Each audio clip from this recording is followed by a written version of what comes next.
العلم هو النور الهادي والمفتاح لكل الخير من يرد الله به خيرا. بسم اللہ الرحمن الرحیم نحمدہ ونصلی علی رسولہ الکریم اما بعد. عزیز طلبہ کرام، مصنف رحمۃ اللہ علیہ اب آگے ارشاد فرماتے ہیں وَنِكَاحُ الْمُتْعَةِ وَالْمُؤَقَّتِ بَاطِلٌ، اور نکاح متعہ اور نکاح مؤقت باطل ہے. یہ بھی ایک طرح کا پہلے نکاح زمانے جاہلیت میں رائج تھا. اس کی بہت ساری وجوہات ہو سکتی تھیں جس کی وجہ سے یہ جائز تھا زمانے جاہلیت میں ان کے مذہب اور عقیدے کے مطابق، اور ممکن ہے کہ امم سابقہ میں بھی پہلے جائز رہا ہو، کیونکہ شریعت اسلامیہ میں بھی شروع میں جائز تھا،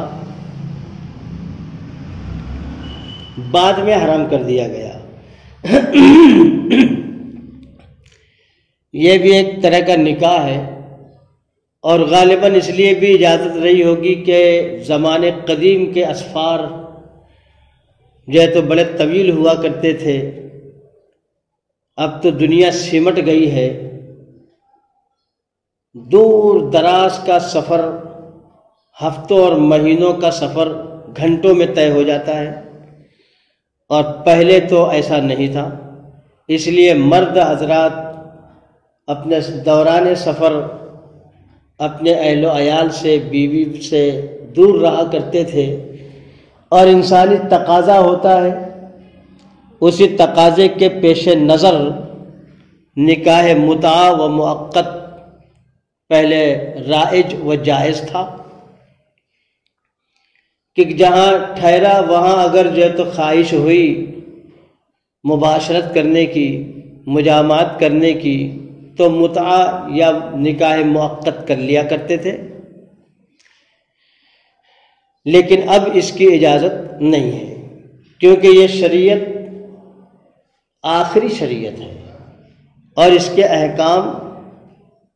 قیامت تک کے لیے ہیں. اس لیے نظام ایسا اللہ نے بنایا ہے کہ جو قیامت تک کے لیے جو ہے تو ہر طرح کا قانون باقی اور قائم رہے. کسے کہتے ہیں نکاح متعہ اور نکاح مؤقت؟ تو وہ یہ سنیے کہ اگر کوئی شخص عورت سے یوں کہے کہ میں نے تجھ سے متعہ کیا 1 دن کے لیے، 2 دن کے لیے، 10 دن کے لیے، یا اسی طرح کا 1 مہینے کے لیے، مدت اس میں متعین کیا ہے، لیکن لفظ متعہ کہا ہے اس نے کہ میں نے تجھ سے متعہ کیا اتنے دنوں کے لیے، اور اس نے قبول کر لی، تو اس کو نکاح متعہ کہتے ہیں. اور اگر یوں کہے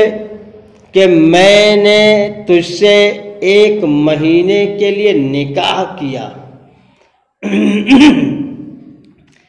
میں نے تجھ سے 1 مہینے کے لیے، 1 دن کے لیے، 1 ہفتے کے لیے، 2 مہینے کے لیے، بطور تمثیل کے کہا جا رہا ہے. اس میں بھی مدت متعین ہوتی ہے، لیکن فرق یہ ہے کہ اس نے لفظ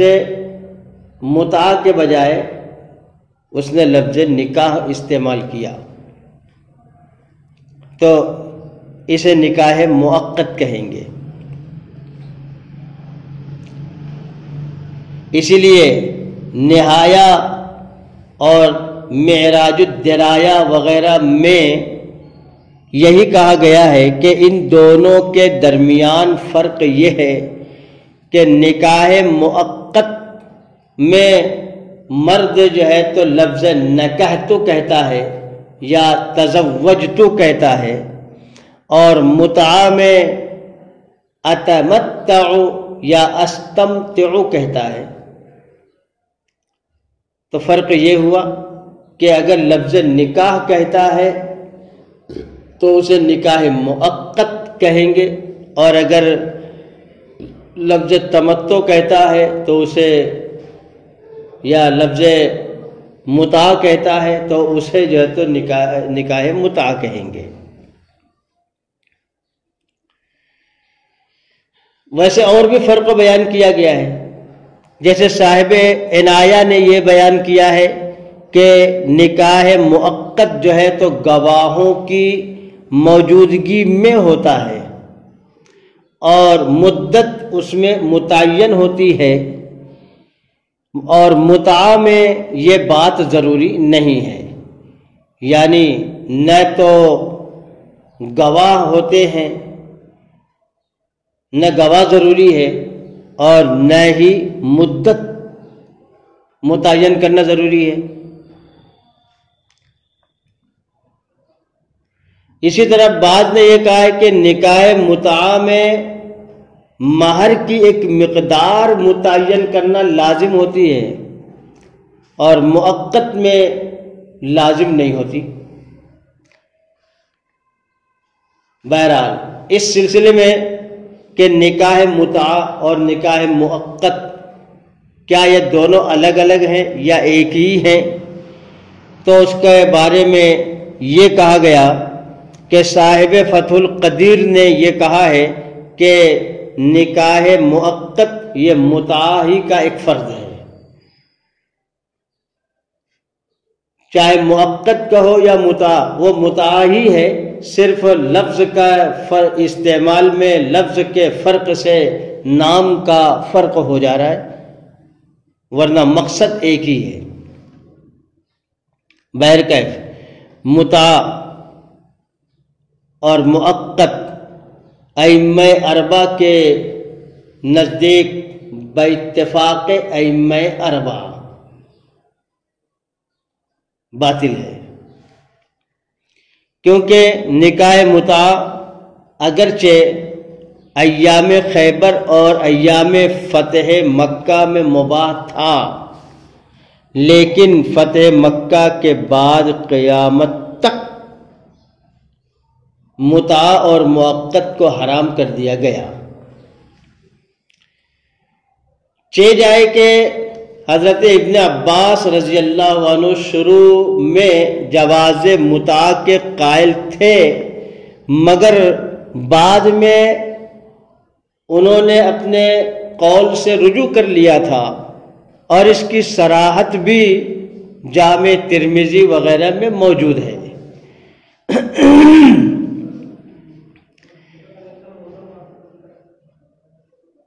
متعہ کے بارے میں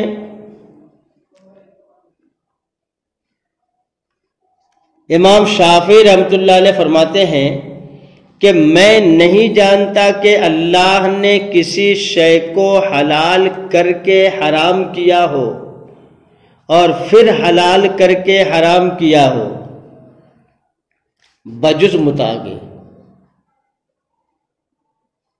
معلوم یہ ہوا کہ متعہ کو ابدی طور سے اب قیامت تک کے لیے حرام کر دیا گیا۔ خیر، آگے مصنف رحمۃ اللہ علیہ فرما رہے ہیں وَتَزْوِيجُ الْعَبْدِ وَالْأَمَةِ بِغَيْرِ إِذْنِ مَوْلَاهُمَا مَوْقُوفٌ فَإِنْ أَجَازَهُ الْمَوْلَى جَازَ وَإِنْ رَدَّهُ بَطَلَ۔ اور غلام اور باندی کا نکاح کرا دینا ان کے مولا کی اجازت کے بغیر موقوف ہوگا۔ ہاں، اس کے بعد اگر مولا نے اس کو جائز رکھا، اس کی اجازت دے دی، تو تو یہ نکاح جائز اور نافذ ہوگا۔ وَإِنْ رَدَّهُ بَطَلَ، اور اگر اس نے انکار کر دیا، رد کر دیا، تو اس کا نکاح باطل ہو جائے گا۔ وَكَذَلِكَ إِنْ زَوَّجَ رَجُلٌ امْرَأَةً بِغَيْرِ رَضَاهَا أَوْ رَجُلًا بِغَيْرِ رَضَاهُ، اور اسی طرح نکاح باطل ہو جائے گا اگر کسی مرد کا نکاح کسی نے کرا دیا کسی عورت سے اس کی رضا مندی کے بغیر، یا کسی عورت کا نکاح کرا دیا کسی مرد سے اس کی رضا مندی کے بغیر، تو یہ بھی نکاح باطل ہوگا۔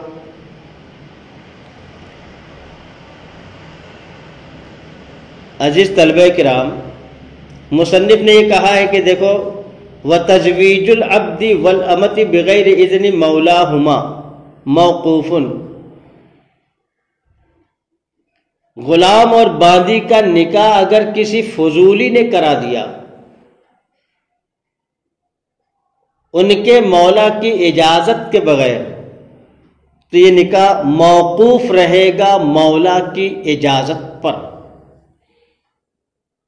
اب اگر مولا اس کی اجازت دے دے تو نکاح جائز ہوگا، اور اگر اجازت نہ دے، انکار کر دے، تو باطل ہو جائے گا۔ دیکھو، ایسا ہی ایک حکم پیچھے گزر چکا ہے کل کے سبق میں کہ وَلَا يَجُوزُ نِكَاحُ الْعَبْدِ وَالْأَمَةِ إِلَّا بِإِذْنِ مَوْلَاهُمَا،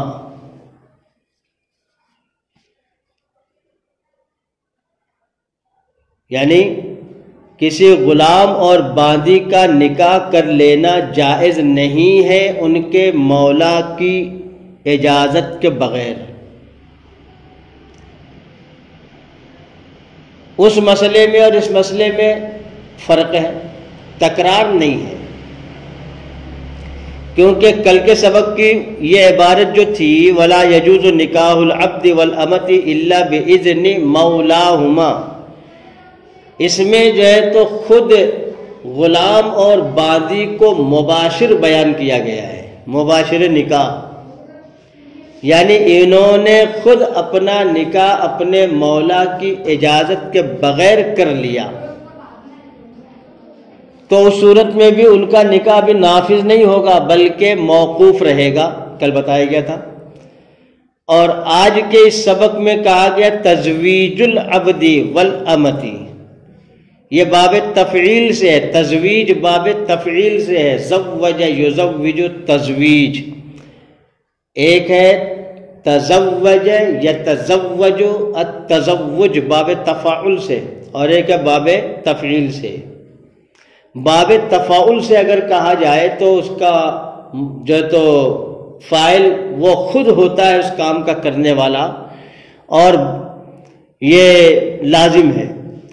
فعل لازم۔ اور اگر باب تفعیل سے کہا جائے تو اس میں دوسرے کا فعل پایا جاتا ہے کسی پر، لہذا تزویج العبد کہا گیا۔ معلوم یہ ہوا کہ کسی آدمی نے کسی دوسرے مرد کا نکاح کسی عورت سے کرا دیا، یا کسی دوسرے مرد نے کسی عورت کا کسی مرد سے نکاح کرا دیا، اور کرا دیتے ہیں اس طرح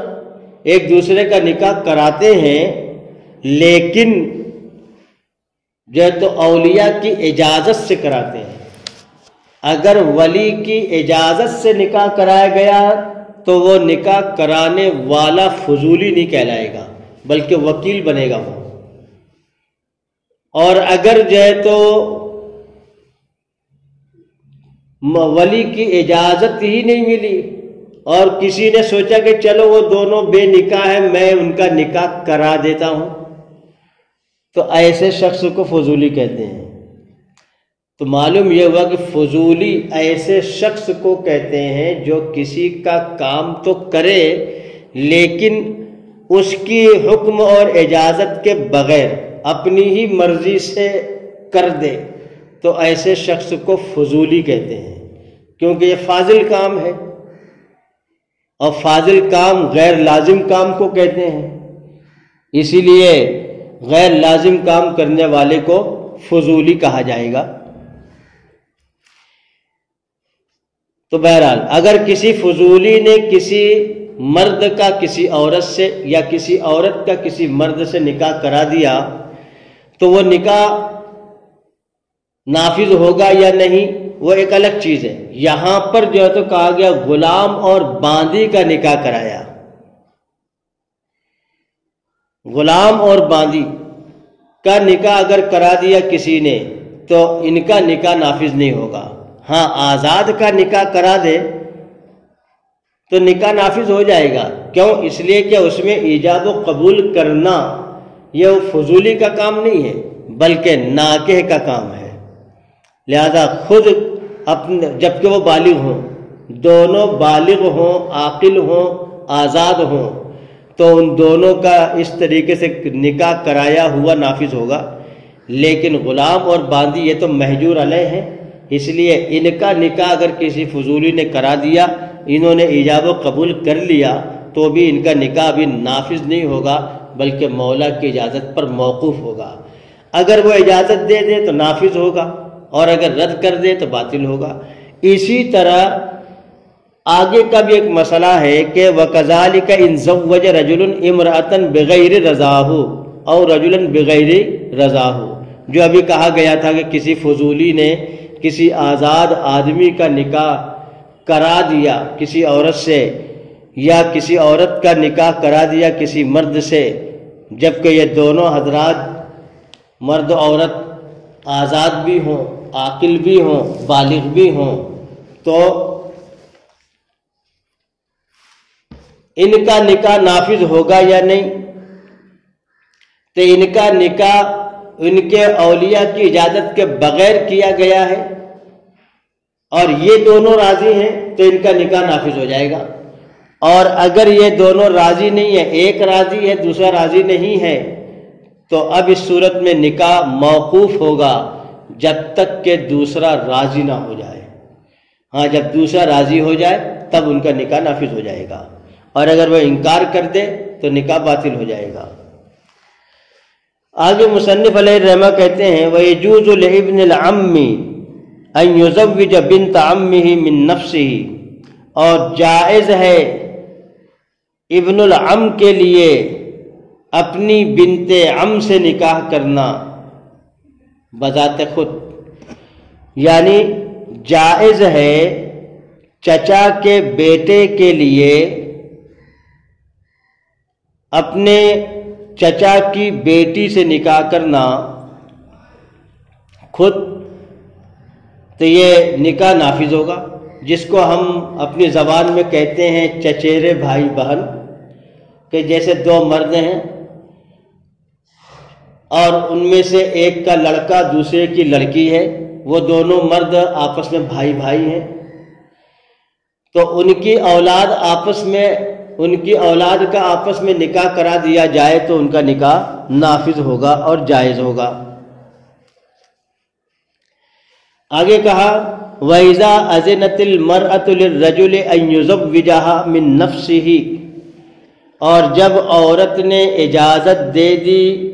مرد کو أن يُزَوِّجَهَا مِن نَفْسِهِ کہ وہ خود اپنا نکاح مجھ سے کر لے، فَعَقَدَ بِحَضْرَةِ الشَّاهِدَيْنِ جاز ہے، تو اس نے عقد نکاح کر لیا دو گواہوں کی موجودگی میں، تو یہ نکاح جائز ہوگا۔ ظاہر بات ہے کہ نکاح میں مرد اور عورت کا راضی ہونا ضروری ہے، طرفین کی رضا ضروری ہے، اور یہاں طرفین راضی ہو گئے۔ جب طرفین راضی ہو گئے، ایجاب و قبول کر لیا، تو ان کا نکاح منعقد ہو جائے گا، لیکن ایک شرط جو ہے وہ باقی رہے گی کہ اس شرط کے ساتھ نکاح ہوگا، وہ یہ کہ گواہ موجود ہوں۔ لہذا اگر تنہائی میں کسی عورت نے کسی مرد سے، دو اجنبی تنہا تھے، کوئی تیسرا چوتھا نہیں تھا، اور ان میں سے کوئی ایک کہے کہ تو مجھ سے نکاح کر لے، یا میں نے کہا کہ، یا اس نے کہا کہ میں نے تجھ سے نکاح کر لیا، دوسرے نے قبول کر لیا، تو نکاح منعقد ہونے والا نہیں ہے، کیونکہ یہ رکن تو ادا ہو گیا، لیکن اس کے شرط جو تھی وہ مفقود ہے، اور وہ شرط ہے گواہوں کا موجود ہونا، اور وہاں گواہ موجود نہیں ہے۔ اسی لیے گواہوں کی موجودگی شرط ہونا چونکہ لازم ہے، یہ شرط ہے، اسی لیے اگر کہا کہ عورت نے مرد سے کہا کہ وہاں پر 2-4 آدمی موجود تھے، ان کی موجودگی میں اس نے کہا کہ تو مجھ سے نکاح کر لے، تو اس نے جواب میں کہا میں نے تجھ سے نکاح کر لیا، جو موجود تھے حاضرین تھے انہوں نے سن لیا، گواہ ہونا موجود پایا گیا، اس لیے ان کا نکاح منعقد ہو گیا۔ وَإِذَا زَمِنَ الْوَلِيُّ الْمَهْرَ لِلْمَرْأَةِ صَحَّ زَمَانُهُ، اور جب ولی ضامن ہو جائے عورت کے لیے مہر کا تو اس کا زمان صحیح ہوگا۔ وَلِلْمَرْأَةِ الْخِيَارُ فِي مُطَالَبَةِ زَوْجِهَا أَوْ وَلِيِّهَا، اور عورت کو اختیار ہوگا مہر کا مطالبہ کرنے میں اپنے شوہر سے مطالبہ کرے یا اپنے ولی سے مطالبہ کرے۔ اس عبارت میں مصنف رحمۃ اللہ علیہ نے یہ بیان کرنا اور بتانا چاہا ہے کہ چونکہ نکاح کے ذریعے سے مہر شوہر پر لازم ہو جاتی ہے، تو اب اس صورت میں اگر شوہر کے بجائے شوہر کے ولی نے، یا یہ کہ کسی نے جو اس کا ولی ہو، جیسے لڑکی کا ولی یا شوہر کا ولی، وہی ضامن ہو جائے اس کے شوہر کی طرف سے مہر کا، تو اس کا زمان صحیح ہے یا نہیں؟ تو ہم احناف کے نزدیک اس کا زمان صحیح ہوگا، لیکن اس کے لیے شرط یہ ہے کہ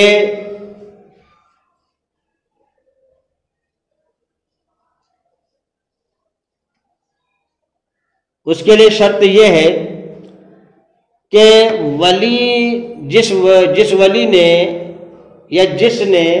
مہر کی ضمانت اپنے ذمے لی ہے تو وہ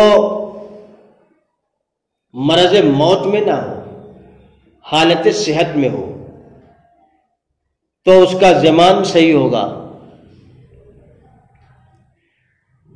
اور اسی طرح دوسری شرط یہ ہے کہ وہ عورت بالغہ ہو، تب زمان صحیح ہوگا۔ اب جب ضامن بن گیا تو وہ عورت، چونکہ مہر عورت کا حق ہے، اور عورت کو اگر مہر نہ ملا ہو تو اس کا مطالبہ کرنے کا اس کا حق ہے، تو یا تو اپنے شوہر سے اس کا مطالبہ کرے یا اپنے ولی سے اس کا مطالبہ کرے۔